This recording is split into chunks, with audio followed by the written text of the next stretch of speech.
It was just another warm afternoon in Ouagadougou, the kind where the sun hangs heavy in the sky and everything moves a little slower. At the AIT airport terminal, passengers bustled about with bags in hand and destinations on their minds. But among the steady flow of travelers, one man stood out, not because of what he wore, not because of any entourage or flashing cameras. In fact, he blended in so well, most didn't give him a second look. His name was Ibrahim Traoré. Calm. Quiet. Observant. He looked like any regular citizen, just another traveler passing through. What nobody realized, not even the airport staff, was that this wasn't just any man. This was the President of Burkina Faso. It all began with a routine domestic flight. The terminal was moderately busy, filled with the usual chaos, announcements over the intercom, impatient travelers pacing, and airport personnel doing their best to keep everything in order. The AIT airline hostess on duty that day had a sharp tongue and a stricter-than-usual attitude. She was the type who believed respect was earned, not given. But unfortunately, she also believed she could judge people just by the way they looked. Ibrahim had arrived at the check-in counter alone, dressed in plain clothes, no suit, no security detail, no obvious badge of importance. His demeanor was humble, almost reserved.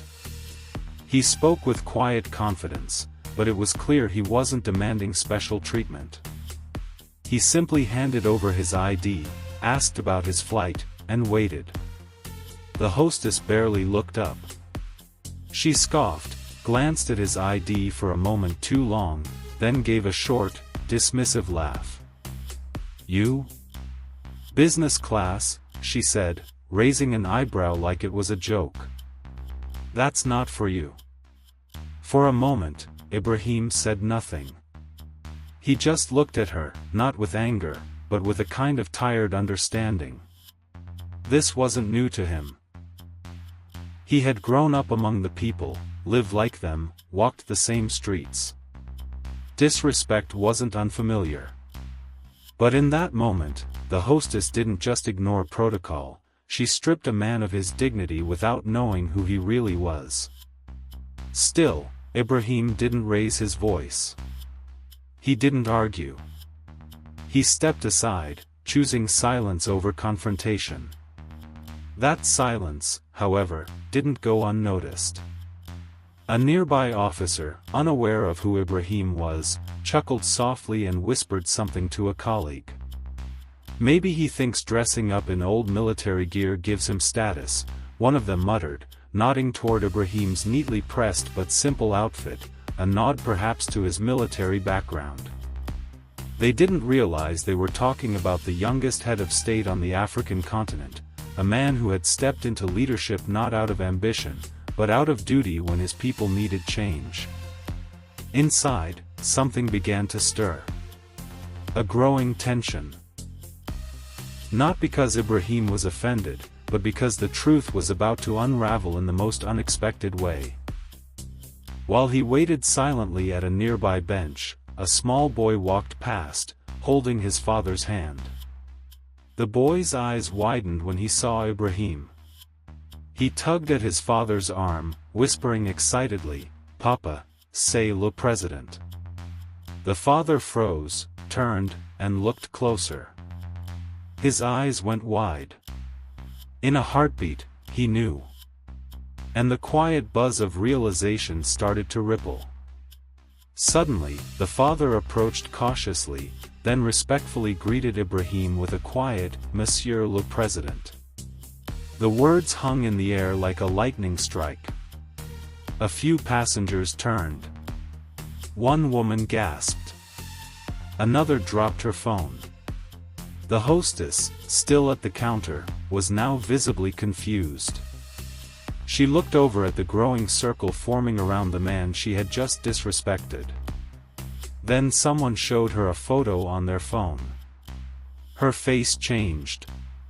Slowly. First confusion. Then horror. then panic. But it was too late. Because what happened next would be talked about across social media, in markets, on radios, and through whispers in the capital for days. And here's the thing, this wasn't just a case of mistaken identity. This wasn't about a rude hostess having a bad day. This moment exposed something deeper. A flaw in the way people treat each other based on status, clothing, or assumptions. It became a symbol of how easy it is to forget respect when we think no one important is watching. Ibrahim didn't scold. He didn't need to. His presence alone, calm and unwavering, carried more power than any words could. And in that silence, the entire airport felt the weight of their mistake. What no one knew, however, was that this wasn't entirely accidental. A few insiders whispered about a plan. Some said this incident had been orchestrated. Not by Ibrahim, but by someone within the system. A test? A trap? Or perhaps a quiet way to see how the people who claim to serve truly behave when no one's watching.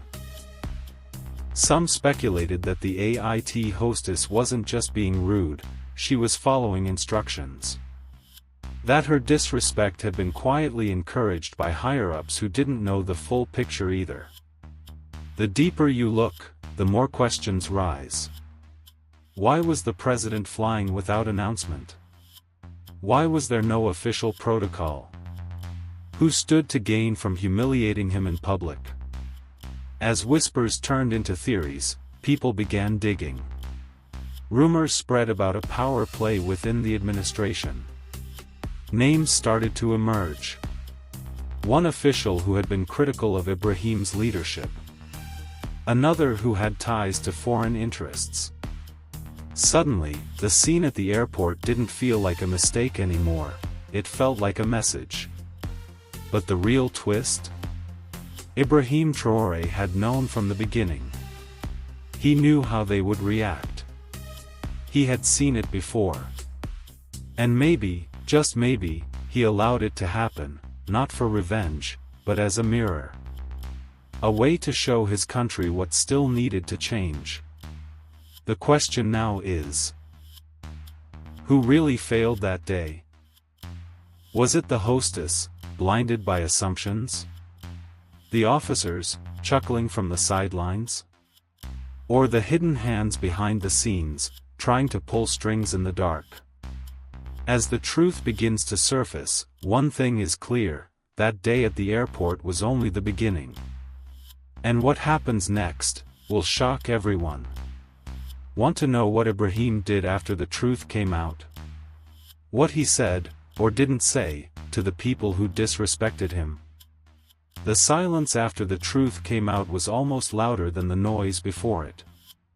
The AIT terminal, which moments earlier had been just another stop for busy travelers, suddenly felt like the center of something much bigger. People watched as Ibrahim Traoré stood there, still calm, still composed, as if the chaos around him didn't affect him. He didn't shout. He didn't blame. He didn't demand anyone be punished. And maybe that's what made the moment even heavier. Because while everyone else was panicking, he remained still. The hostess, clearly shaken, tried to recover her posture. She straightened her uniform and avoided his gaze. Her hands trembled slightly as she shuffled the papers on the desk, pretending like she hadn't just brushed off the President of Burkina Faso like a nobody. Her supervisor, a man who had been in the back office and only came out when he heard the whispers, rushed forward to speak with Ibrahim. His words were fast, nervous, apologetic. But again, Ibrahim only nodded. Behind his silence was a man who had seen worse. Someone who had walked through war zones and political betrayal. Someone who had risen not because of wealth or connections, but because the people believed in him. A former captain in the military, Ibrahim Traoré wasn't the kind of leader who craved the spotlight. He was the kind who watched from the shadows and listened more than he spoke. And now, in a brightly lit airport full of strangers, the entire country was about to hear his story in a way they never had before. A few feet away, a journalist named Saliu was watching everything unfold. He wasn't supposed to be at the airport that day. His flight had been delayed, and he was annoyed, pacing near the window. But when the crowd started gathering, and whispers of "the president" began floating around, his instincts kicked in. He pulled out his phone and began recording, not to embarrass anyone, but to understand. He had always believed that the real truth lived in moments like these, not in fancy press conferences or rehearsed speeches. Later, Saliu would piece the footage together and realize something strange. There was a man in the background, a tall figure in a gray suit, who appeared right before the incident and disappeared just after. No one knew who he was. He didn't approach Ibrahim, didn't speak to anyone, but seemed to be watching closely. Almost like he was waiting for something to happen. When Saliu zoomed in on the video later that night, he noticed the man checking his phone repeatedly, looking up every few seconds with a face that wasn't just curious, it was calculating. Back at the terminal, security finally recognized who they were dealing with and tried to step in, offering to escort Ibrahim to a private lounge. But he declined. He sat quietly among the people, just like before. That quietness, however, didn't ease the tension, it only deepened it. Because while most of the passengers now showed him respect, some still whispered behind their hands. Not out of disrespect, but confusion. Why was the president traveling alone? Why no security? Why no media coverage? It felt off. Too quiet. Too deliberate. As the hours passed, more details started surfacing. A leaked internal memo suggested that someone at AIT headquarters had been notified of a VIP travel alert earlier that day.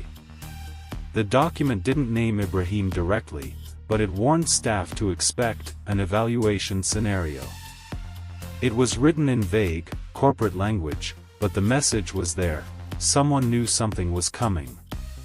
Yet the frontline staff weren't informed. Or maybe, some of them were told not to treat anyone special. People began to connect dots. Whispers of a plan by certain political figures to embarrass Ibrahim quietly, to catch him off guard and reveal him as unfit or disconnected, started spreading. Of course, none of it was confirmed. No names were attached. But those close to the president had noticed strange behavior in the days leading up to this moment.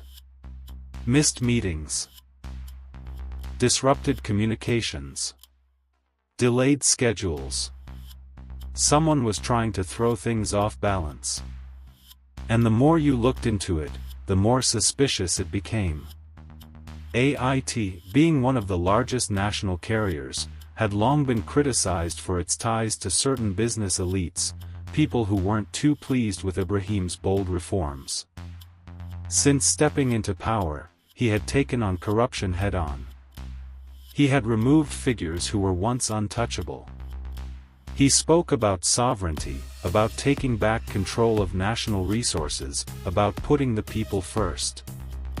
That didn't sit well with everyone. The airport incident now felt like part of a bigger pattern.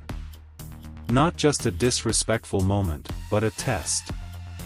Or maybe a trap. The goal? To show that Ibrahim didn't command authority. That without his uniform or title, he could be treated like anyone else, and worse, that he wouldn't respond. They wanted to provoke him. Make him lash out. Lose control. But he didn't. And that restraint, that silence. It scared them more than anything else would have. Back in his office later that evening, Ibrahim sat with his most trusted advisor, Karim. They reviewed footage. Not just what went viral online, but internal surveillance from the airport. There was a folder on the desk marked AIT Incident Report. Ibrahim barely opened it. He didn't need the report to tell him what he already knew. This wasn't a random event. Karim leaned forward. "You know they're going to spin this," he said quietly. "They'll say it was just poor service. That the staff didn't recognize you because you dressed too simply. They'll blame the hostess and protect the ones behind her." Ibrahim nodded slowly. "Let them," he said. "But sir," Karim added, "you can't just let it slide." "I'm not," Ibrahim replied. "I'm watching." Meanwhile, the hostess in question had gone silent. She didn't show up for her next shift. Some said she requested time off. Others claimed she had been called in for questioning by AIT's internal affairs. But there were also reports that she had received a message, anonymous, and signed, warning her not to speak about what really happened. And that's when it started to feel deeper than just airport politics. A whistleblower later hinted that someone inside AIT's management had coordinated that day's shift with exact instructions. "Treat everyone like a regular passenger," the message said. "No exceptions. Especially no military personnel." The tone was subtle, but the meaning was clear. Salia, the journalist, kept digging. He started getting phone calls from private numbers. Some offered him money not to release the footage. Others warned him to focus on safer stories. That's when he realized, whatever this was, it wasn't just about Ibrahim being disrespected. It was about power, control, and the fear of a leader who didn't play by the old rules. What none of them expected, though, was that Ibrahim Traoré had been prepared for this all along. He had trusted the people to show their true faces when they thought no one important was watching. And now that they had, the next move would be his. But what would that move be? And more importantly, who was really behind the plan to humiliate him? The answers are closer than anyone thinks. But for now, all we know is this: the game has started. And the players are being revealed, one by one. That night, the streets of Ouagadougou buzzed with quiet conversations. Cafes, barber shops, street corners, everywhere people were talking about what had happened at the airport. But no one had the full story. Everyone had seen the clip of the airport staff brushing off Ibrahim Traoré, and everyone had watched the moment the truth dawned on their faces. But beyond that, it was all guesses and whispers. What no one knew for sure was why the president had been alone, why the security protocols had been missing, and most importantly, who wanted this to happen. In one quiet neighborhood just outside the city, a woman named Aisha sat at her kitchen table, staring at her phone. She wasn't just any citizen, she worked in AIT's scheduling department. And earlier that week, she had noticed something strange. A last-minute order came in from a high-ranking operations manager asking to reshuffle staff for the afternoon shift. It wasn't unusual on its own, but this request was specific. The regular team, known for being professional and experienced, was swapped out for newer staff members. People who wouldn't recognize the president if he stood in front of them. At first, Aisha didn't think much of it. But after the video went viral, a sinking feeling started growing inside her. That change hadn't been random. Someone had planned it. And now, she wasn't sure if speaking up would make her a whistleblower or a target. In another part of the city, a man named Idrissa, once a close associate of a former government minister, was watching everything unfold from the shadows. He had been out of the spotlight for years, after falling out of favor when Ibrahim came into power. But he never really disappeared. He kept quiet, watched, and waited. Now, as he replayed the footage over and over, a smile crept across his face. This was just the beginning, he muttered. Idrissa wasn't acting alone. He was part of a quiet network, one made up of political outcasts, foreign-backed businessmen, and a few media insiders. They had been watching Ibrahim since he took office. To them, he was a threat. He wasn't playing the old political games. He had cut off backdoor deals, pushed for transparency in military contracts, and started shifting power back toward the people. That made him dangerous, not because he was loud, but because he was consistent. For months, small disruptions had been put in motion. Delays in government funding. Mysterious power outages at events where Ibrahim was supposed to speak. Internal leaks within the administration. But this airport incident was the first time something became public. And although it had backfired in some ways, building sympathy for the president, it had also exposed vulnerabilities. In the presidential compound, Ibrahim sat with a stack of internal reports. He wasn't angry, he was analytical. His eyes scanned over every small detail: staff schedules, surveillance timestamps, private memos. There was a pattern. Someone on the inside had been feeding information to people on the outside. He knew it. But naming names without proof could spark unnecessary chaos. So he waited. Quietly. Strategically.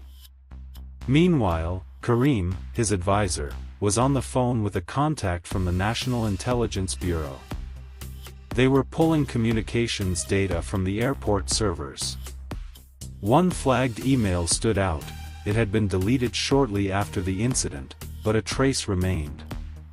It was sent from a private encrypted address and simply read, "He will be there. You know what to do." The message was short, but it said everything.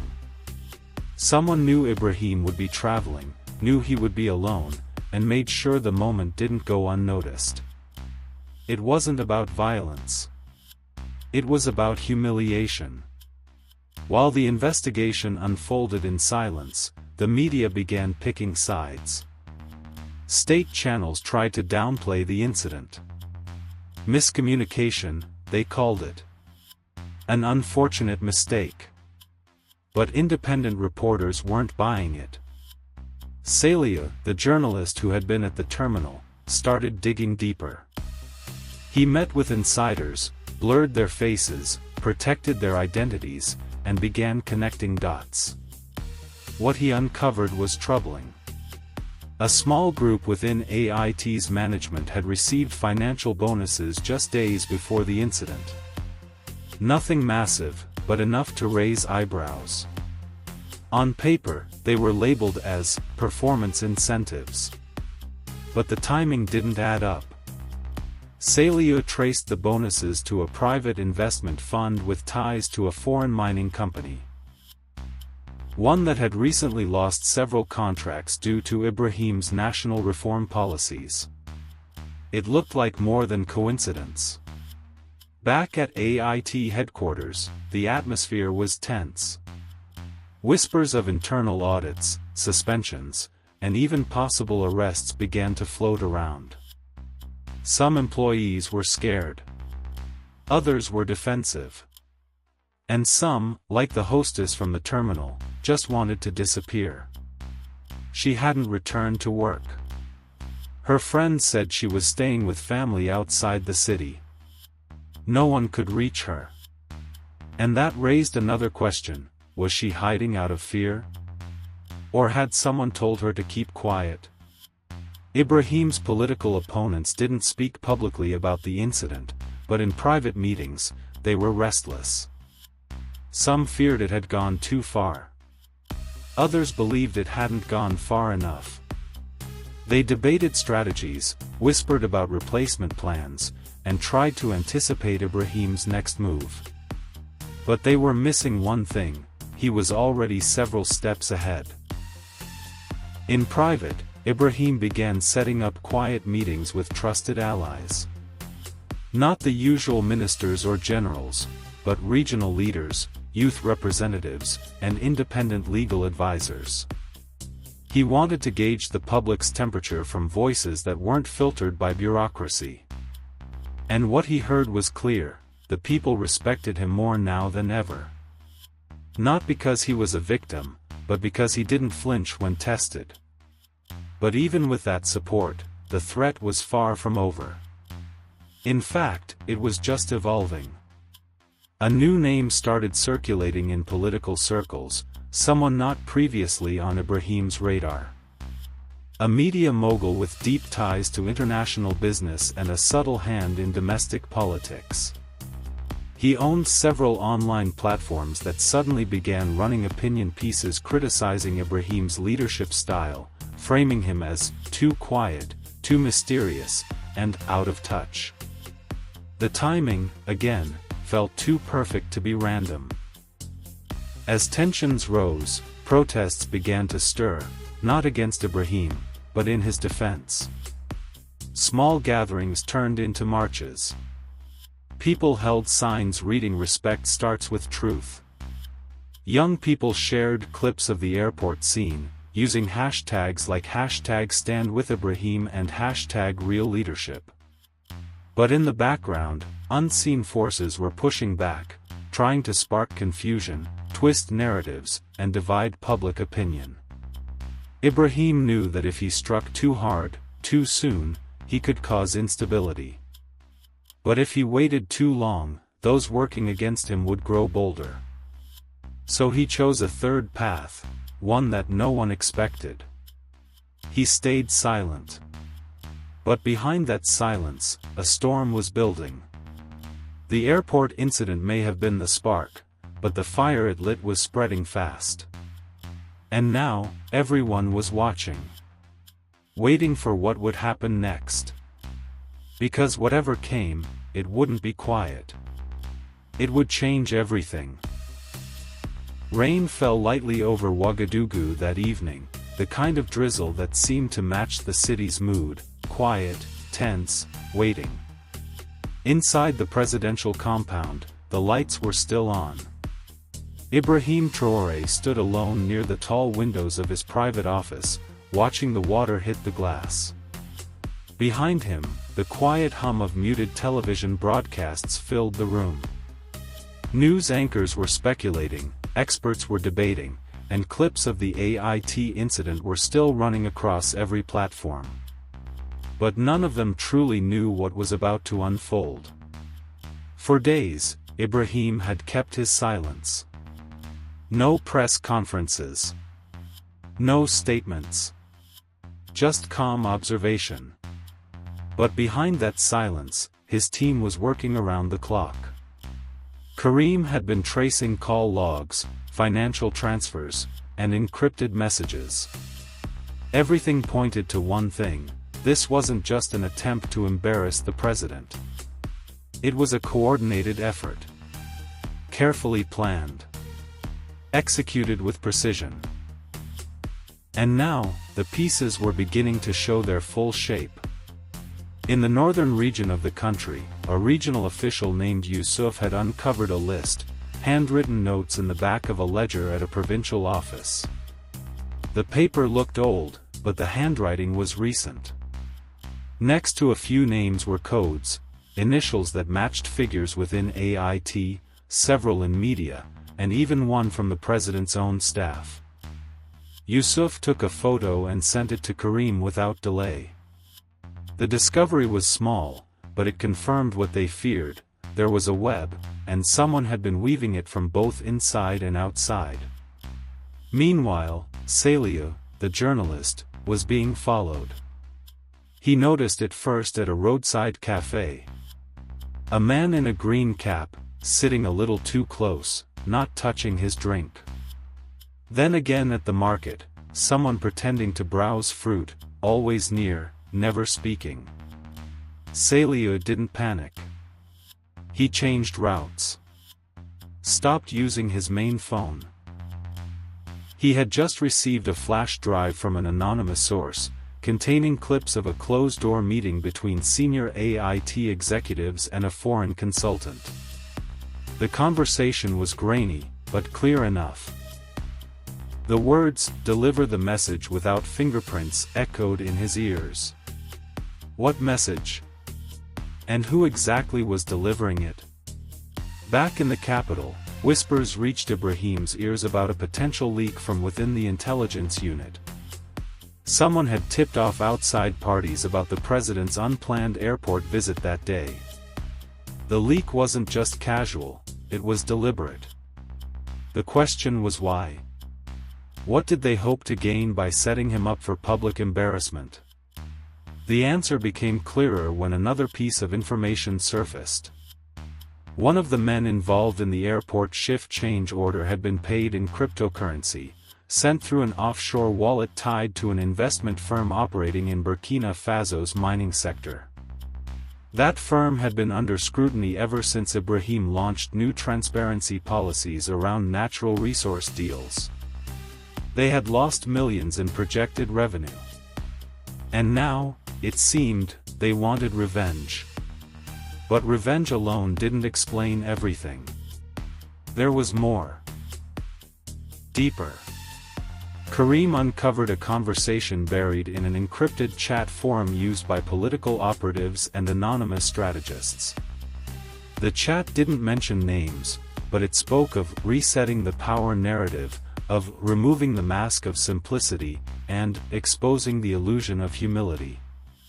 That last part stood out, because Ibrahim's leadership had always been rooted in quiet strength, humility, and service. Whoever was behind this saw those qualities not as strengths, but as weak points to attack. And now, they were pushing harder. One evening, a government vehicle was found abandoned near the edge of the forest. The driver was missing. His phone had been smashed, the seats wiped clean.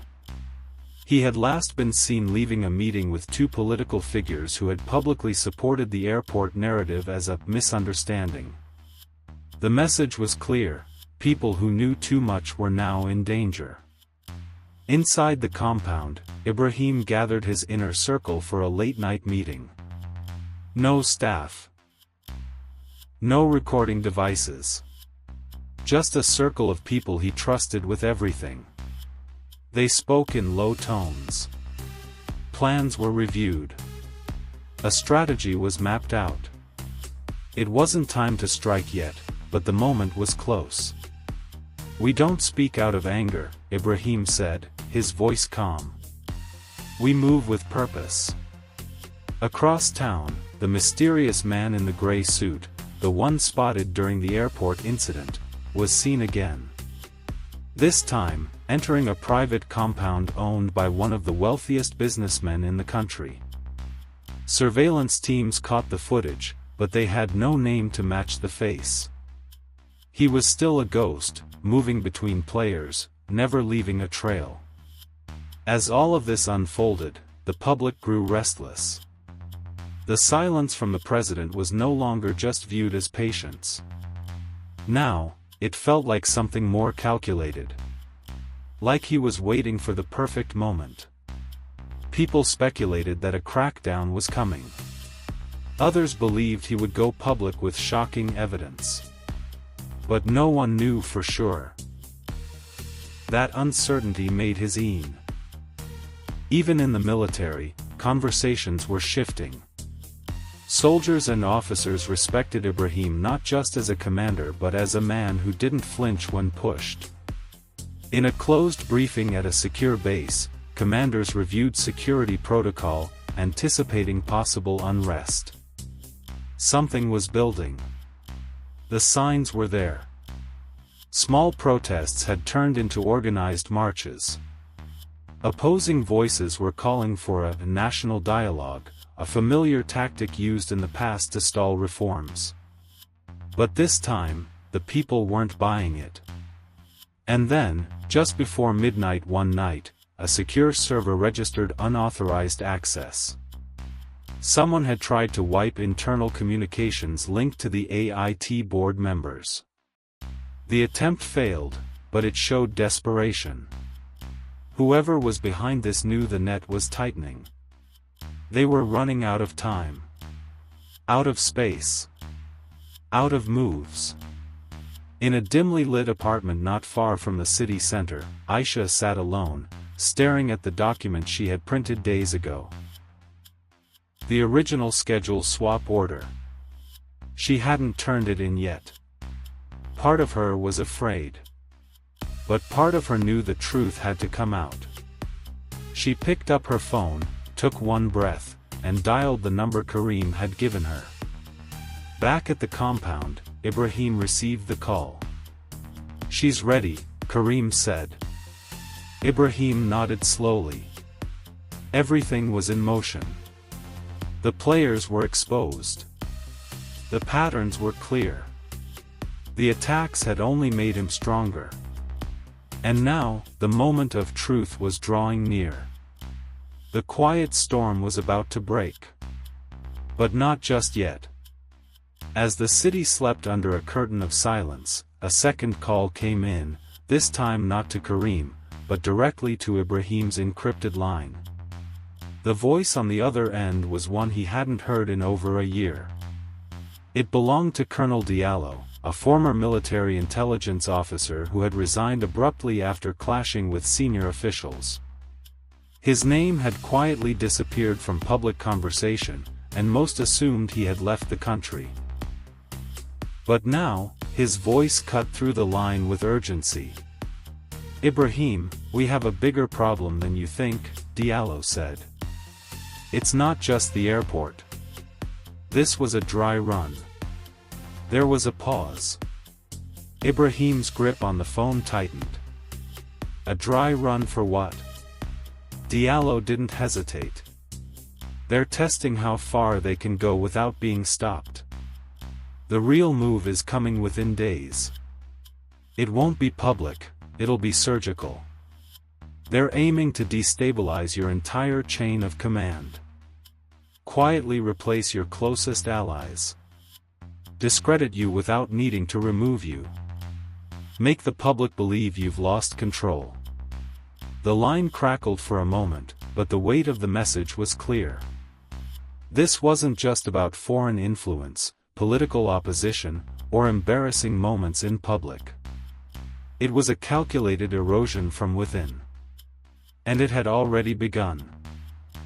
Karim was quickly looped into the call, and his face dropped when he heard Diallo name a few of the targets. One was a cabinet minister who had been unusually quiet in recent meetings. Another was a regional commander who had suddenly cancelled his last inspection tour without explanation. Ibrahim's circle, though tight, was not immune to infiltration. That realization hit hard. And then came the real twist. Diallo revealed that someone inside Ibrahim's personal security detail had been approached, promised protection and financial gain in exchange for silence. They hadn't accepted. But they hadn't reported it either. That silence was almost worse than betrayal. It meant people were hesitating. It meant fear was working.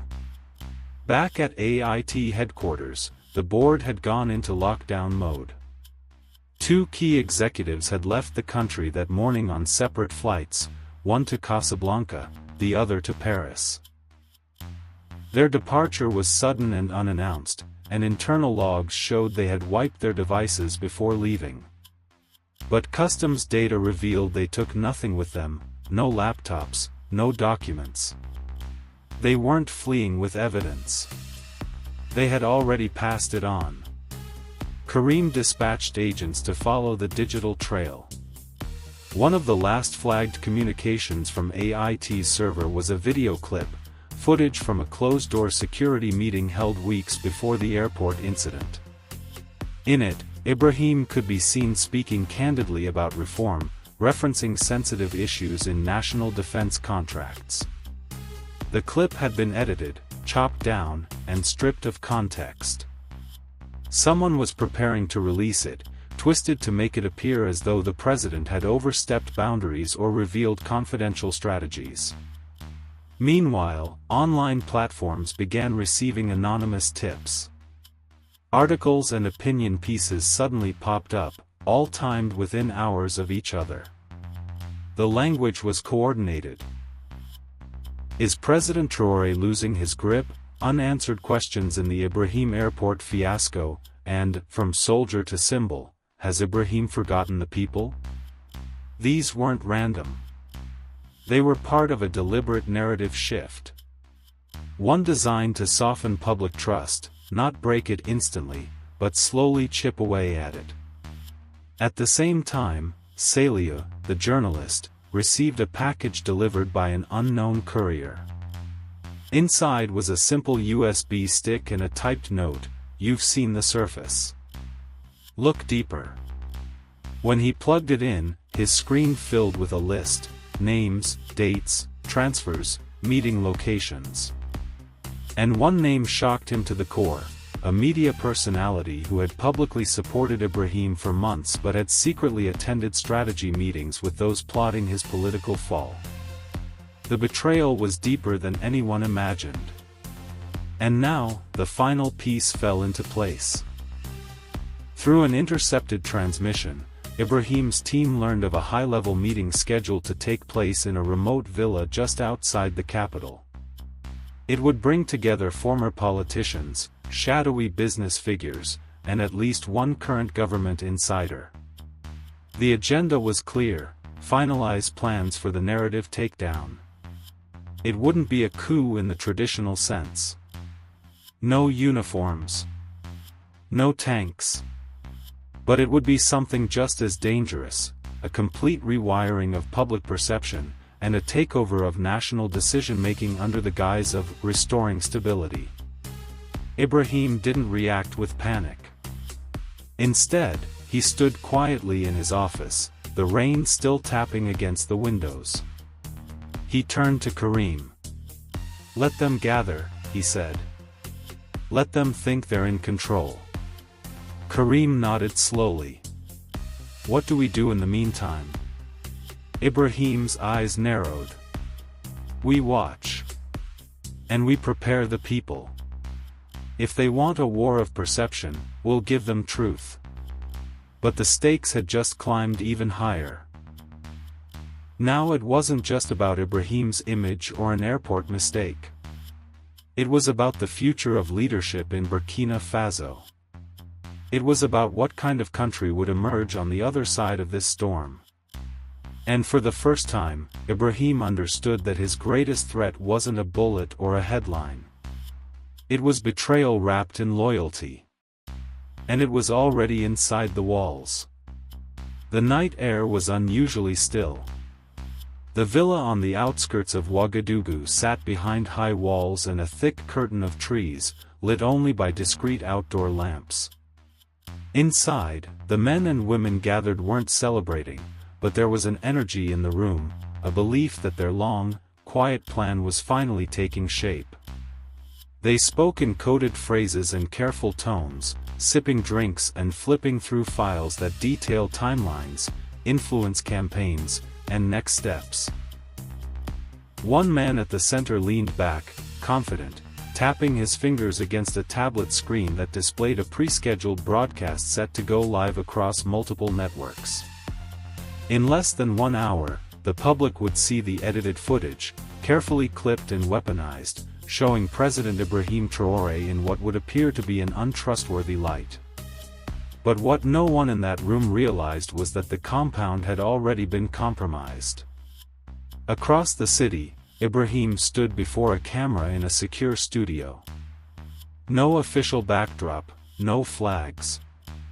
Just him, seated at a table, dressed simply, looking directly into the lens.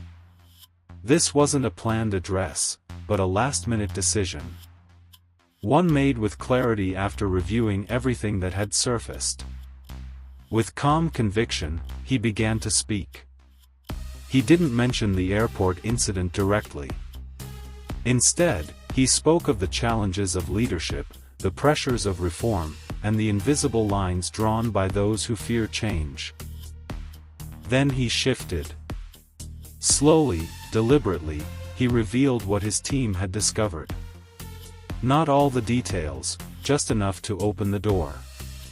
He named no names, but he mentioned patterns, suspicious transactions, and strategies meant to control the story before the truth could be heard. And then he paused. "I was disrespected not as a man," he said, his voice steady, "but as a symbol of what we are trying to build. And that tells me we are doing something right. Because truth, when it begins to rise, always shakes the comfort of those who've profited from silence." By the time he finished speaking, the video had already been streamed live and uploaded to every major platform. Viewers shared it faster than the planted smear campaign could launch. The narrative shifted instantly. People weren't watching edited clips anymore, they were watching their president speak plainly, directly, with no handlers, no defenses. Just truth. Meanwhile, Karim and a small team had reached the villa. They hadn't come to arrest anyone. Not yet. But they carried proof, surveillance footage, decrypted messages, and even a recording from the anonymous insider who had placed a bug in the very room they were now standing in. As the broadcast played on a phone in Karim's hand, the room at the villa fell into complete silence. Then came the twist no one saw coming. Among those seated at the meeting was a man no one had suspected. A respected judge, publicly neutral, seen as incorruptible. But here he was, caught not just in association, but named in one of the decrypted messages as the one set to legitimize the transition if public opinion faltered. It shook the room. Even those who thought they were on the inside turned to look at him, confused and angry. Trust fractured instantly. As security vehicles pulled up silently outside, no one resisted. There was no point. The evidence was too detailed, the planning too thorough. It wasn't a raid. It was a reckoning. Back in the capital, Aisha sat alone in her apartment, the TV glowing softly in front of her. She watched Ibrahim's speech again, this time with tears in her eyes. She had made the right choice. Her truth had helped start a wave. In the days that followed, arrests were made quietly, without spectacle. The people didn't demand revenge. They demanded restoration. And slowly, step by step, the system began to breathe again. AIT issued a statement, distancing itself from the executives who had fled. The foreign consultants disappeared from the region. And media outlets that had once been part of the push began to backtrack, subtly changing headlines and issuing corrections. But the final twist came when Celia, the journalist, published the full story, names, dates, recordings, and photos. Not just of the plot against the president, but of the years of deals that had threatened the country's stability long before the airport incident. It wasn't just a story. It was a wake-up call. And yet, Ibrahim never changed his routine. No new motorcades, no extra security. He continued walking through the markets, visiting schools, speaking directly to the people. Because in the end, the lesson was clear: respect isn't shown through titles or appearances. It's earned through action, through silence in the storm, and through the courage to stand tall even when the world tries to shrink you. The story could have ended with that victory. But just as Ibrahim looked ahead to rebuilding trust, a new message arrived on his desk, an envelope, unmarked, with a single photo inside. It was the man in the gray suit. But this time, he wasn't alone. He was shaking hands with someone from a neighboring country. And just like that, a new question began to rise. Had this been just one battle in something much larger? The rain started falling again. And Ibrahim, watching from his window, knew the storm wasn't over. Not yet. The photo of the man in the gray suit shaking hands with a foreign diplomat haunted Ibrahim for days. He kept it on his desk, not out of paranoia, but as a reminder that no matter how strong the truth stands, there are always forces waiting in the shadows for another opportunity. It wasn't fear that held him back from acting on it right away, it was patience. The kind of patience that comes from experience, from having seen how rushing into the wrong battle only creates more chaos. Instead, he took a breath and focused on healing what had been wounded at home. The media eventually shifted its attention. Stories moved from the drama of betrayal to the efforts being made to restore integrity. Community leaders began organizing public forums, where people could speak openly about their concerns. The fear that had gripped so many during the crisis began to ease. It didn't disappear overnight, but little by little, people started to believe in their institutions again. And more importantly, they believed that if something like this could be uncovered and stopped, maybe their voices truly mattered. Karim was promoted quietly, not as a political move, but out of genuine trust. He didn't like the spotlight, and Ibrahim respected that. His role would remain behind the scenes, making sure that the next time someone tried to manipulate public opinion or penetrate national security, there would be early warning signs. His team was expanded and given more autonomy, and a special committee was formed to review media ethics and the influence of foreign interests on domestic platforms. Salia's full report made international headlines.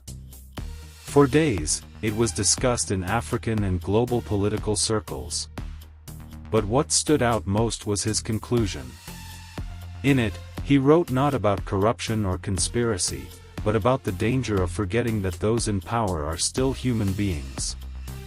He admitted his own misjudgment, how his eagerness to break a story nearly played into the hands of those who wanted to destabilize a nation. His humility struck a chord with readers, and instead of criticism, he received support, especially from younger journalists who saw in him a reflection of their own struggles with pressure and ethics. Aisha returned to work, not as a hostess but as a liaison for community outreach in the president's office. It was a job she never imagined for herself, but one that felt natural. Her voice, once ignored or talked over, now carried weight in policy discussions around gender, labor rights, and the treatment of frontline staff. Her story, especially how she stood firm during the airport incident, inspired women across Burkina Faso. She received letters from young girls who said they wanted to be brave like Aisha, and each one reminded her that silence is never the answer when dignity is at stake. As for the airport staff who had laughed or disrespected Ibrahim during the incident, most of them were never punished. Ibrahim had made it clear, what they did wasn't treason or part of the plot. They simply didn't recognize him, and in a way, that was part of the deeper lesson. It reminded everyone that leadership should never rely on recognition or applause. Real authority is in service, not ego. And in that moment, he had chosen humility over reaction.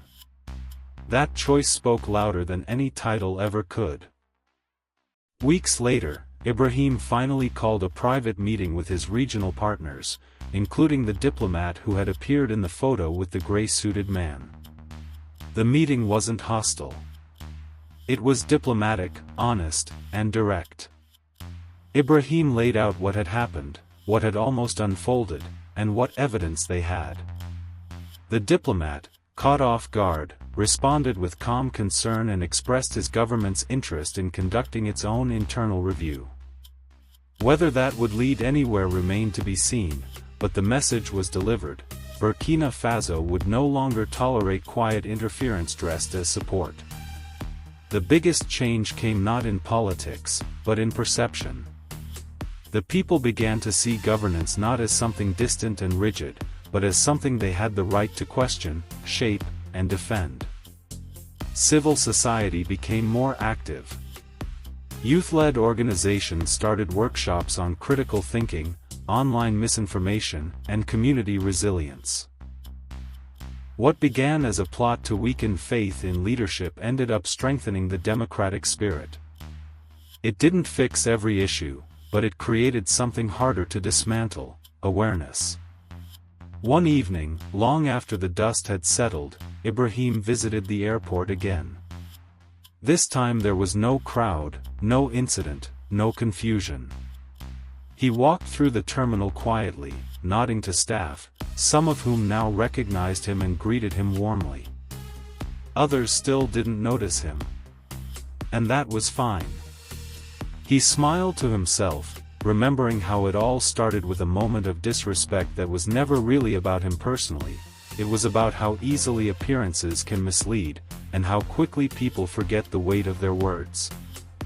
He stood near the boarding gates for a while, looking out the window as planes lifted off into the sky. One of the attendants nearby approached him hesitantly. She looked young, maybe in her early 20s, and clearly nervous. "Mr. President," she asked quietly. "I just wanted to say thank you for everything you did."